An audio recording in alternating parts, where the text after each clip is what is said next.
Right, hello guys, welcome back. So today I have a short video for you on the brand new Choir of One auto rifle from the new mission Encore that we just completed at reset. So this time, unlike a lot of previous exotic missions, you can actually get one of the catalysts this week straight away, and the catalyst for this week is the Subsistence refit. Now, this is actually probably the best catalyst that this gun can get, and I'll get into the reasons why in just a moment, but a lot of you will probably be wondering, how do you actually get this catalyst? Well, for starters, there is a quest from Banshee that you need to pick up in order to be able to unlock it, and then it will tell you to go into the mission on legend mode and you need to open the first secret chest. Now, that first secret chest is obtained by opening a previously dormant portal that is in the sort of exo research room towards the end of the mission, right before the final boss fight. And the only way that we believe you can open that portal is to first go into this hub area that's kind of at the beginning of the mission. You have to go in there and there's a sort of a set of objectives that you need to do to break these cubes. It's like an order of cubes that you need to break. You'll know which ones to break because there's like a blue light under the cubes, and then what that will do is it will give you a chest. That isn't the secret chest. However, if you progress later on into the mission, there will be more dormant portals that were not lit previously that you can then go into, and it takes you back to the hub area, and then from the hub area you can go into some new secret rooms that you couldn't go into before and complete some separate objectives. Now, this is also how you get the first intrinsic upgrade, is by going through the first dormant portal that actually takes you back to the start of the mission, and you have to do this sort of small objective where there is a conflux that points you in several different directions, and near where it points you there's going to be these sort of bronze plates that you have to break. Once all of those plates are broken, it will then spawn a chest which gives you the Command Frame 2 upgrade. Now, that isn't to do with the catalyst, but like I said, if you progress the mission into the exo research area, as long as you have upgraded the hub area beforehand, it will then light up the portal in there. You can go back and there's another secret puzzle that you need to do. The next puzzle is also pretty easy. All you have to do is place the blue upgrade in a portal, and then on the roof there will be a blue line that points to where that portal takes you to, and if it takes you to a portal where you can break one of these sort of purple buds, then just break the purple bud and then come back, and then once you've broken all of the purple buds, it will then spawn the chest, which gives you progress for the secret chest for the catalyst quest, and then just complete the mission on legend and you will get the catalyst to drop. So what does this gun actually do, and is it actually good? So its main exotic intrinsic is that it fires a extended range heavy caliber projectile at a reduced rate of fire, and it deals increased precision damage when aiming down sights. And then we have the second trait, Fanatical Lance. Rapid final blows cause targets to explode into a pool of radiolarian fluid. Hip firing launches multiple projectiles at once in a slower moving spread pattern, and the projectiles detonate on impact. This is basically the Wyvern launcher part of the perk, and that's basically what this gun is. It is essentially the guns of a Wyvern that you can just freely use. So as you can see, it is also a special weapon. It's the first special ammo auto rifle that we've ever had, and because of that, it's going to be doing a lot more damage by default. So as you can see here, a headshot on this Scion goes for 20,000 damage, which is quite a lot, and the fire rate is like this.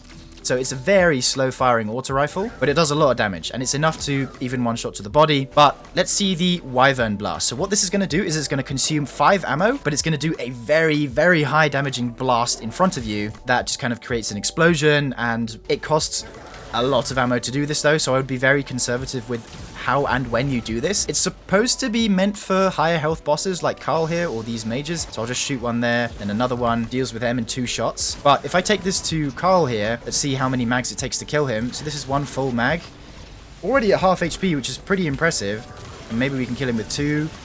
Yeah, there we go, we killed him with 2, so it's pretty good. It's pretty good.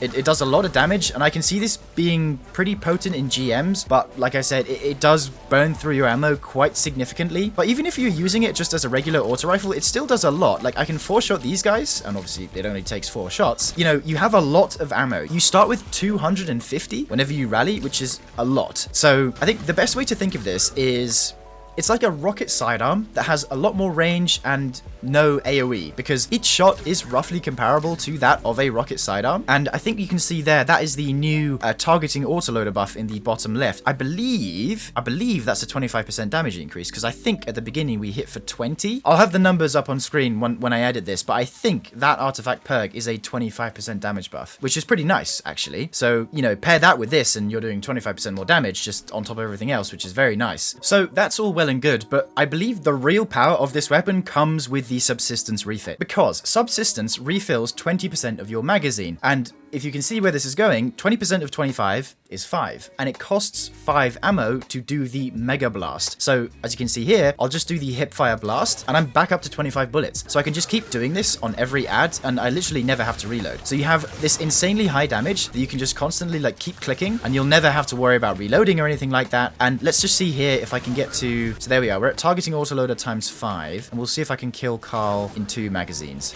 So just click here, click, click, and then click, click, click. I'll reload, and then bang, bang, bang, bang, bang. That's a lot of damage. That's pretty good.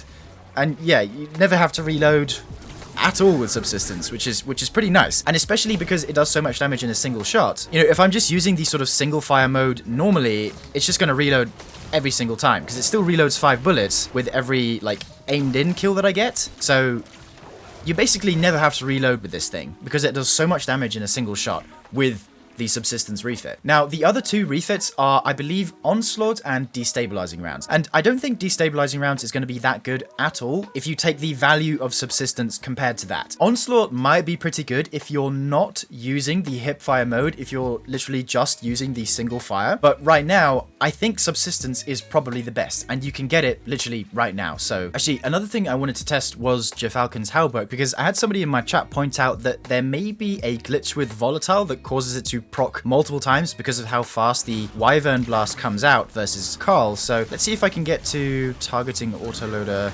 times 3, or times 5 should I say, and I'll see if I can get Carl bursted down with volatile. So there we have it for 15 seconds. I'll proc my volatile rounds, and let's see.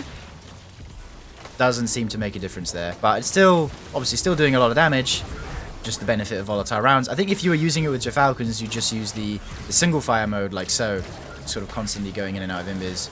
Use the double fire on them, but I mean, I'm already out of ammo here because I was using the Wyvern blast so much. So it's, yeah, completely burns through my ammo. But a special finisher can fix that, especially if you have a scavenger. I believe you get around 90 bullets from a scavenger brick from a special finisher, which is pretty good. So yeah, I definitely think this weapon is going to be pretty decent. It does a lot of damage, it's a special weapon, and it does have anti-champion synergies because we did get Overload Auto Rifle with Act 3 releasing as well, plus the other 2 auto rifle perks here, which just gives you damage resistance when using it, and you also get that 25% damage buff from targeting autoloader, and the fact that it on top of subsistence will also keep your auto rifle topped up, so you never have to reload. Of course, this isn't the final form of the auto rifle. Right now we are still missing 2 more upgrades, and the final upgrade, as you can see here, will increase our stats a lot more than what it is now, because right now the handling is kind of bad, so it could do with a bit more. So once we get to the command frame 4, that is going to be fixed. And of course, right now we still don't have access to the mags or the stocks, because we can put on a stock which massively increases our handling, like short action. And then for the mag perks, flared magwell is nice if you just want to reload it a lot faster, but alloy magazine is actually going to be quite nice as well, because if you just want to spam your entire magazine out on a big health target, having a faster reload when the magazine is empty is pretty nice. So I think this is a very suitable magazine perk to have. However, this week they did give us access to the barrels. I would recommend fluted barrel for the handling, nothing else really matters. But in the upcoming weeks, I would definitely go for alloy magazine, keep the subsistence refit, and then go for short action stock. Onslaught could be pretty good, we're not sure yet, but subsistence is very good right now. So yeah, I hope you guys enjoyed the first impressions. I hope you enjoyed the mission. I thought it was a pretty cool mission. I know how they said it was like the biggest mission ever. It did feel like a little short, but on the other side, I'm sure we haven't unlocked everything yet. I mean, even at the end of the mission, there is a giant portal that has nodes around it that clearly leads to somewhere that we probably just can't open yet. So definitely a cool mission, looks very cool, and I had a lot of fun playing in it, and I hope you guys do too. So I hope you enjoyed the first impressions, and I'll see you in the next one. So take care, guys. If you made it this far, thank you so much. Your support means the world. And if you're really into the content I create, consider becoming a member of the channel, which not only lets you support me in the best way possible, it also nets you a whole host of awesome perks along with it. A massive shout out to these members up on screen, and I'll see you in the next one. Bye for now, dear viewer.